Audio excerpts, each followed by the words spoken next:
Black reminds me of the lungs of a smoker. Lungs turn black by the smoke of cigarettes. All that cigarette ash leads to an early cremation. Ashes to ashes, indeed. The Lumbermill is pretty far from here. If that's where she was killed, why would the killer go to all the trouble of carrying her all the way here? I don't know yet. My profiling instincts tell me one thing is for sure, though. The unsub's personality is totally different before and after the crime. The unsub killed her in a brutal, horrifying way, and then displays powerful adoration after she's dead. Something close to love. That could well be the key to all this. I will say this, though, George. Profiling is a risky business. Of course, if the unsub planted those stiletto footprints himself, well then, everything I've just said falls apart. But there's no evidence that he left those stiletto footprints. I'm sure we have Miss Stiletto Heels to thank for those tracks. All I can do is deduce the unsub's feelings in light of the evidence, and carefully figure the unsub's MO, modus operandi, his way of thinking. It usually unveils something that a normal forensic analysis may overlook. That's my way of profiling. It's not for everyone, but it works for me.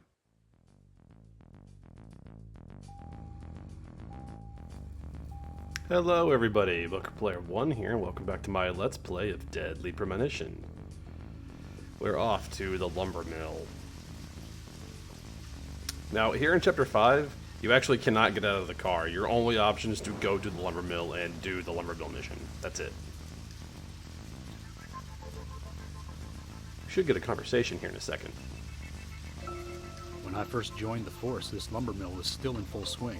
It closed up right when I first moved here. And now it's totally abandoned. I presume so. I've never really been inside, so I don't know for sure, but it sure is run down. Deserted buildings are perfect for criminal hideouts and activities. I keep telling Harry to have the place torn down. Probably a little late for that. After all, it's already been used as the site of Anna's murder. We don't know that for sure yet, Agent Morgan. But that's right, from your point of view. But the perpetrator selected the Lumbermill. Agent York, you seem very confident about this. Confident? No. Confidence is a sweet spot between being rude and hopeless. I'm just drawing natural conclusions from the facts that we have seen. That sounds exactly like being full of confidence, at least to me.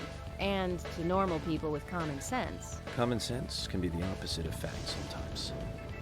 Bear that in mind. Oh, I will, Agent York. Thank you for another pearl of wisdom. Either way, we'll know for sure by simply going to the Lumbermill. So keep your pearls of wisdom to yourself, and let's hurry. Well said, George. Can you step on it, Agent York? No, because I drive like 20 drunk uncles and will knock over a telephone pole and incur a penalty for vandalism. Yes, you notice like we have infinite gas, we have infinite car health, but we cannot get out of the car. There's a race up here at the Lumbermill, but we're gonna wait to do it. Because I feel like it kind of ruins the flow of the story if it's like, yeah, go to the Lumbermill and then we just race. Besides, we've been putting off our police duties for quite some time to go do a bunch of other stuff. I think it's time we actually, you know, did what we're being paid to do.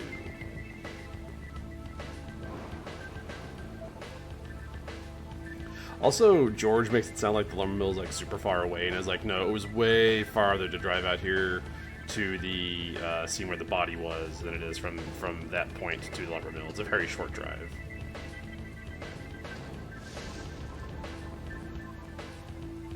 It's like trying to drive a greased up roller skate.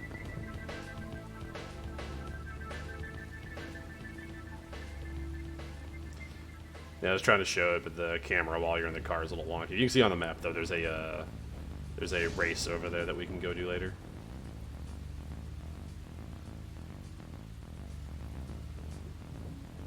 Let's go, and find out if your facts can be trusted. You're full of confidence, right? Let's get to the Lumbermill. I'm full of something. Good old Quantico ingenuity. That's what I'm full of.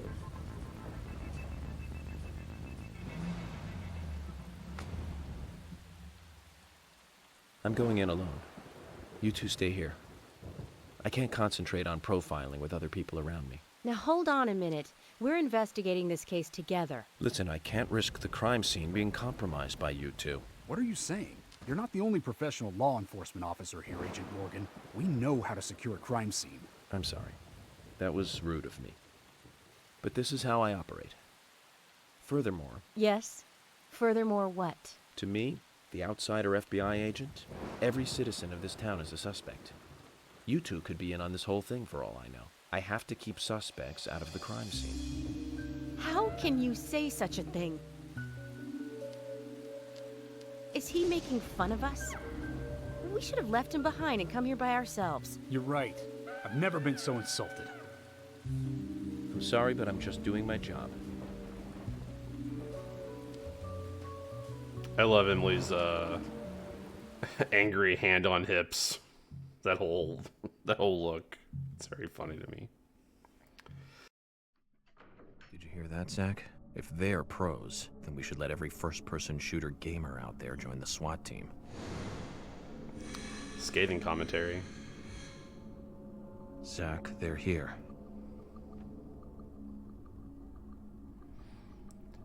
So we may have drawn our sidearm, but we're gonna rely on good old trusty wrench.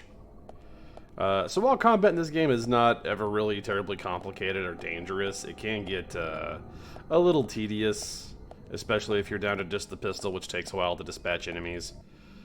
I'm gonna demonstrate to you why we bothered going through all the hassle of getting the wrench last time.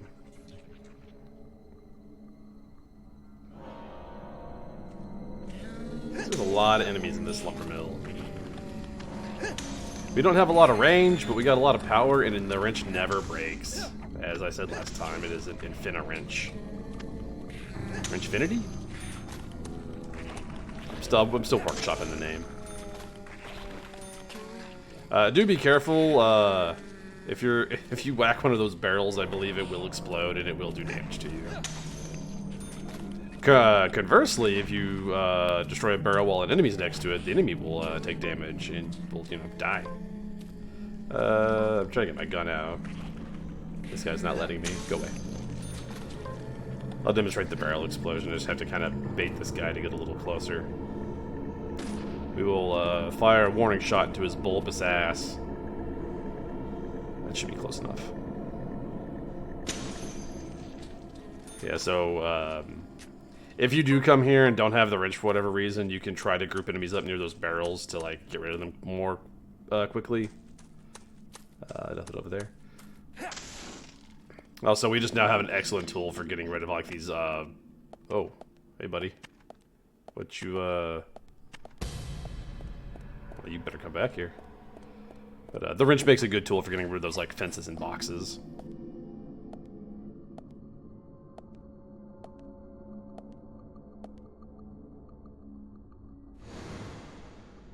Just as I thought, Zach. This is where Anna was killed.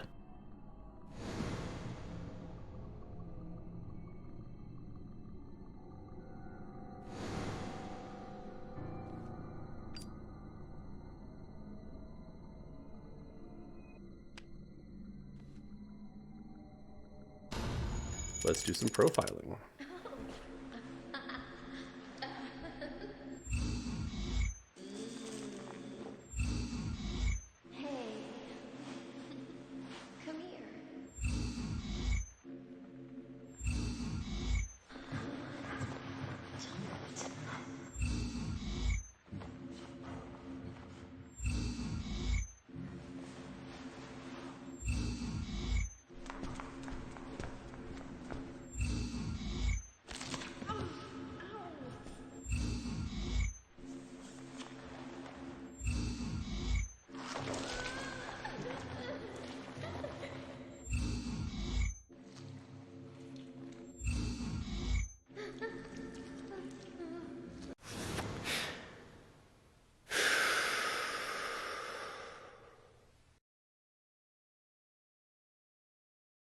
Too much noise. We're still missing a vital piece of the puzzle.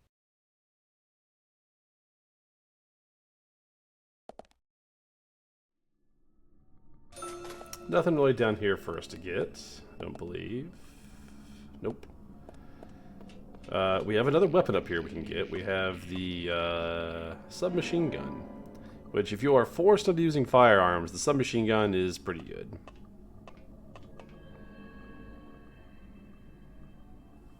Zach, it's almost like an altar. Was the murder some kind of ritual? There's a section later I'll demonstrate the machine gun. I would still suggest just going and getting the wrench because it's better. But the machine gun's not bad if you were just forced into using firearms.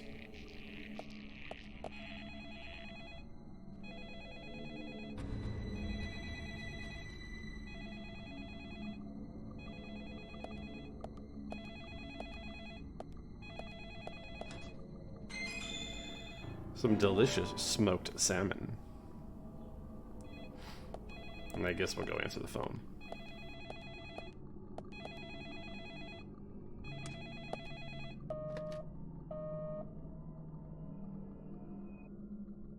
Where are you hiding?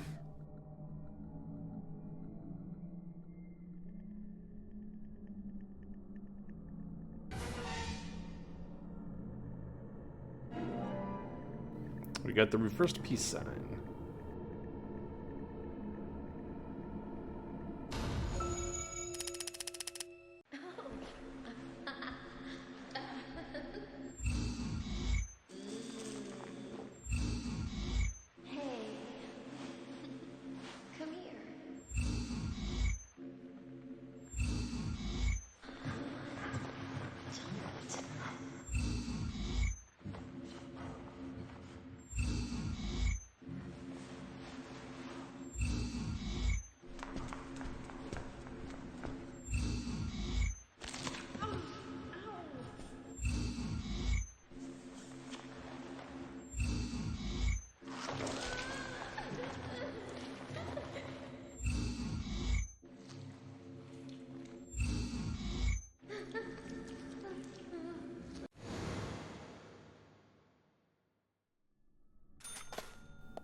This room also has a spot to rest, a spot to shave. You can change your suit, the toolbox. It's a safe room.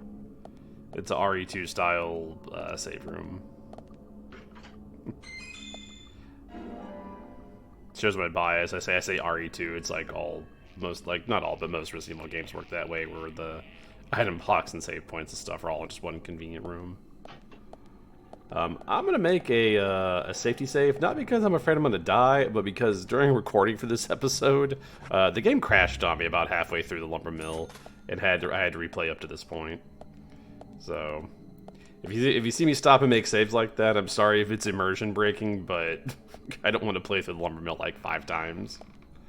Even with all the patches and stuff, the game is still very unstable. We got a bunch of enemies out here now. But we're going to throw a wrench in their plans. Now, there's a spot up here coming up that looks like maybe a spot of like bad or gamer unfriendly game design, where no matter how many of these dudes we kill, like they're just gonna keep coming out of the floor. And the reason for that is we have a puzzle in the next room where we have to use a melee weapon to whack a lever to get it to go down. So I feel like those guys are there so you have a steady supply of melee weapons in case you somehow just don't have any yet, or like end up breaking all of them or something.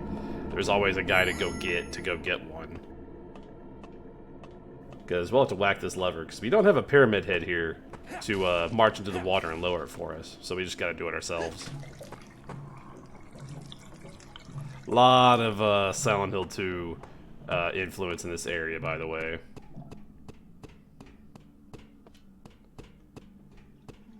Enemies around the corner. Just be aware.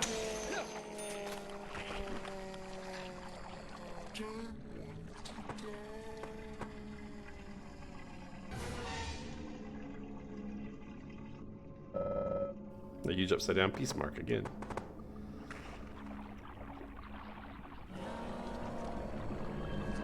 You also might have noticed, and again, it's just some more of the jankiness in this game. It's not usually an issue, but sometimes enemies won't lose collision until they've completely despawned. So, like, These guys are both dead, and it just took me a minute to be able to actually walk over them. Something might be hiding behind the machinery, and I'm not interested in finding out what, he says.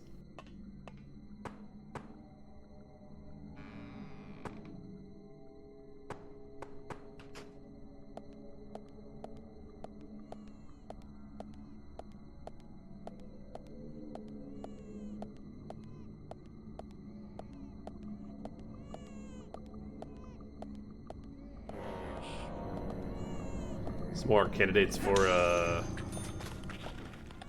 the old Wrench-O-Matic.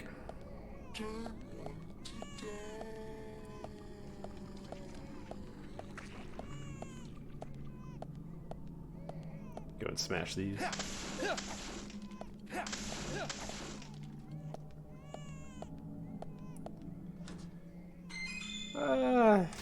Golf club. We don't. You know what? I'll get it. I will show off some of these other melee weapons that we've picked up, just so you guys can see what they do. Which actually, the golf club's actually pretty good. It's like, I think its worst quality is it breaks pretty fast, but it's also usually like a one-hitter quitter and has really good range because, you know, it's a golf club. It's long. That's really the worst thing you can say about the wrench is like it lacks reach, but I mean, it hasn't really been an issue. So we have to flush this toilet. This disgusting toilet that we must interact with as James Sunderland before us has. And for whatever reason, that makes our raincoat-wearing, axe-wielding maniac here, it makes him kick that door open. If he proceeded into the hallway without flushing the toilet, that door is locked. For some reason... Yeah, see, golf was pretty good, but it loses a lot of durability per hit. Yeah, for some reason, flushing that toilet just makes him go kick that door open.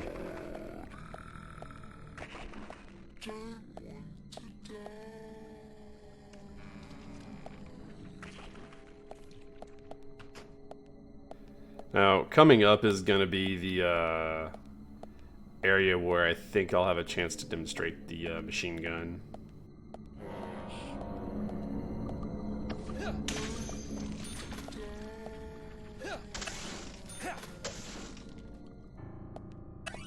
Some Agent Honor. And of course we have the ever popular, there's a bunch of rubble in the way, we can't go this way, we have to find another way around.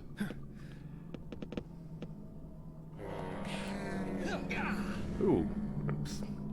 Too slow on the draw there. Oh, the guy behind us is also going to get us. Yeah. That's the other benefit of our wrench, is since it never breaks, we're never stuck in the animation of examining our broken weapon, which, you know, leaves you open to getting whacked like I just did. Barrel there, you know, we've talked about barrels already. Don't blow it up.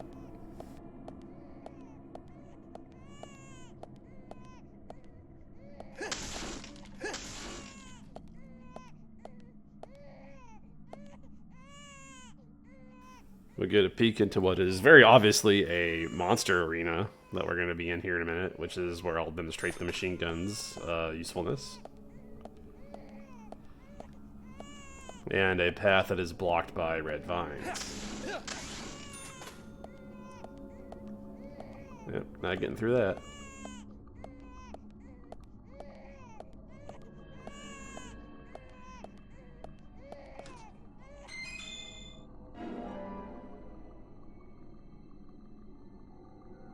A key item.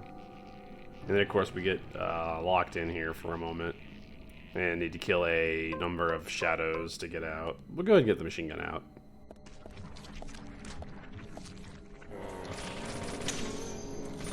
Great. Nice shot.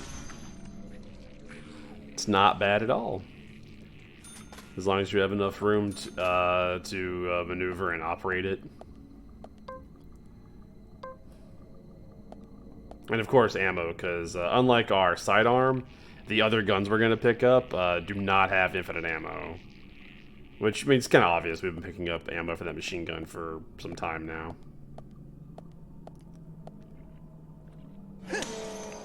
We got some more toilets to examine. I forget exactly which of them can be flushed, but there are a number of them that can be flushed, and some of them will give us items.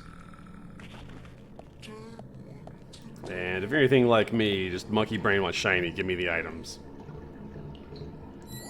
A stabilizer, we'll go ahead and take that. We're not really using our guns like that, but I mean, why not? Really haven't been holding our breath at all, we've just been using our wrench on everything.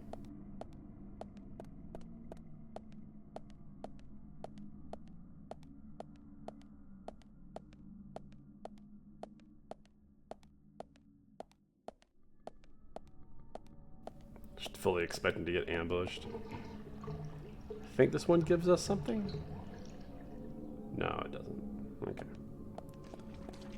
It gives us an enemy to fight, that's what it does. Where are you at? Oh.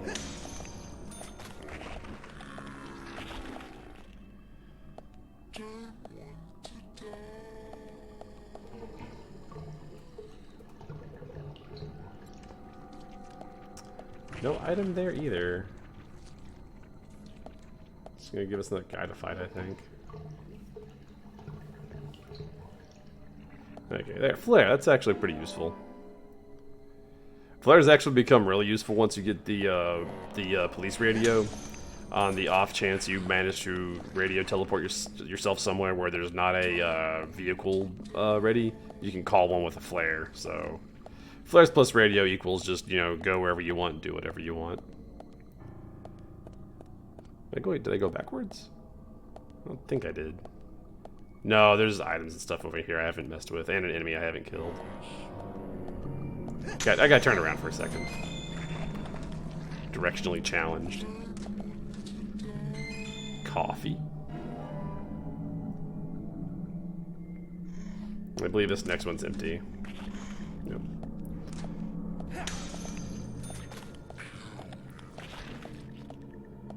Yeah, so I'm talking about the persistent hitboxes.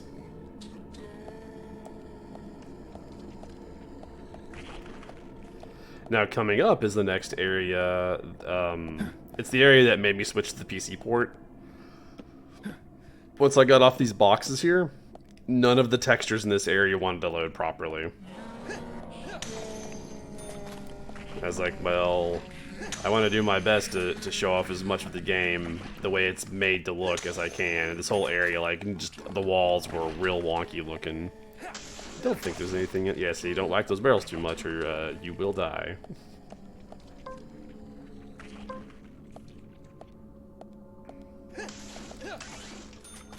I think there's something over here. Some barrels.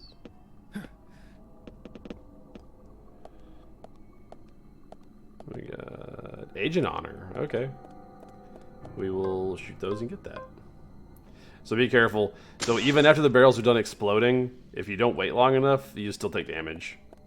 God, the barrels were completely despawned and I still took damage. That's so silly. Let's go ahead and use one of our first aid kit. This is the first time I've healed myself with an item. And we'll go ahead and eat too. We're getting kind of hungry. You know, beating shadow monsters to death with a wrench is tiring work. It's very hungry work. So we're gonna go around the back of the elevator and put the gearbox in. And then this game decides that it wants to be a beat 'em up for like 10 seconds and makes us fight some stuff on the elevator.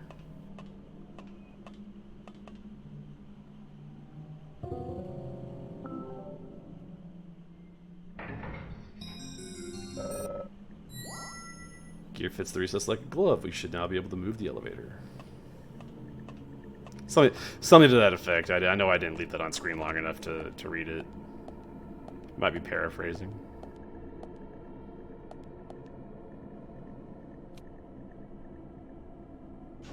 But yeah, the walls here were just like black with like white dots.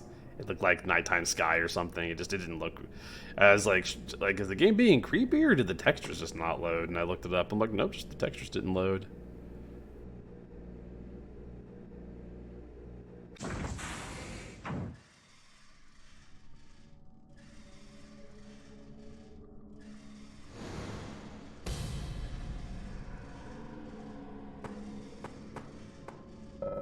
Sounds like something is tangled up somewhere. So we just kind of reach into this like nebulous off-screen area to figure out what's wrong with the elevator. To get our next clue. Give me that.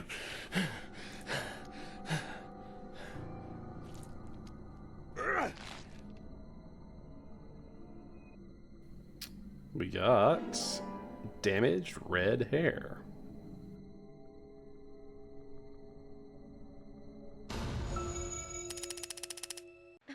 And profile some more and see what we learned.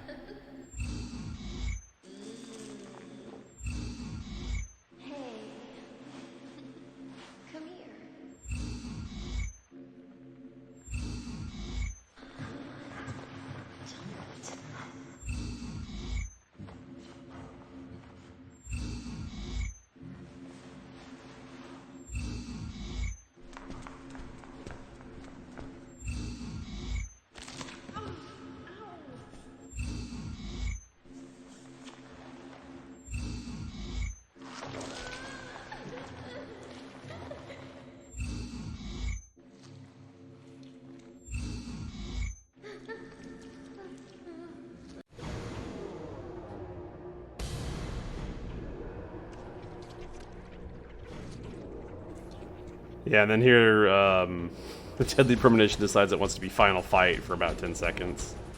It only spawns the 2 enemies, so just, you know, tap them. Get them out the way. Easy peasy.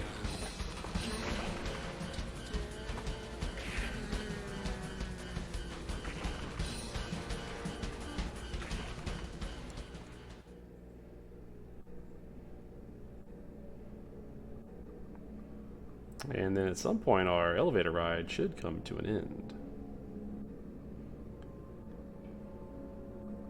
And with the end of our elevator ride is going to be the end of this video. Looks like the power is out. We'll need to restore power to move this elevator, Zach. Which we'll be doing next time. We must fix our elevator. I want to thank everyone for watching. Until next time, everybody stay safe.